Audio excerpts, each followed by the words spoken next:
Ертеде ата мен апа болыпты. Бір күні атасы ауладағы бақшасына барып, шалқанның дәнін егіп, оны баптап, күнде суарып тұрыпты. Күндер өте келе, шалқан үлкен болып өседі. Атасы шалқанды жерден суырып алғысы келіп, шалқанды тартады, бірақ тарта алмайды. Содан кейін атасы апасын шақырады. Апасы!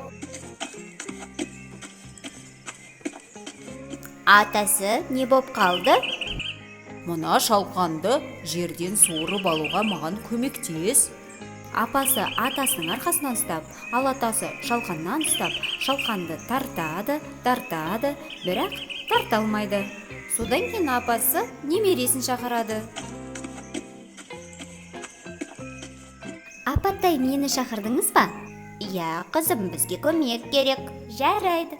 Немересі апасының арқасынан, апасы атасының арқасынан ұстап, ал атасы шалқаннан ұстап, шалқанды тартады, бірақ тарта алмайды.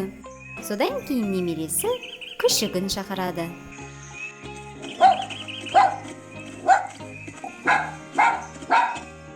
Қап, мені шақырдыңдар ма? Иә, көмек керек боп тұр.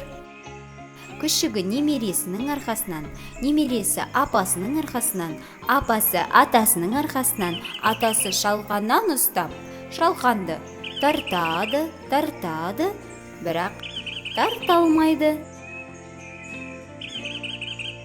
Содан кейін күшік көмекке мысықты шақырады.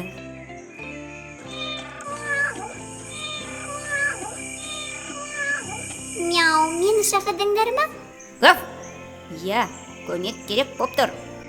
Мысық күшіктің арқасынан, күшік немересінің, немересі апасының арқасынан, апасы атасының арқасынан, атасы шалқаннан ұстап, шалқанды тартады, бірақ тарта алмайды.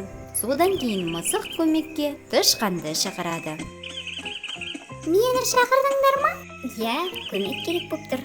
Тышқан мысықтан, мысық күшіктен, күшік немересінен, немересі апасынан, апасы атасынан, ал атасы шалқаннан ұстап, ары тартып, бері тартып, ақыры шалқанды суырып шығарып алады.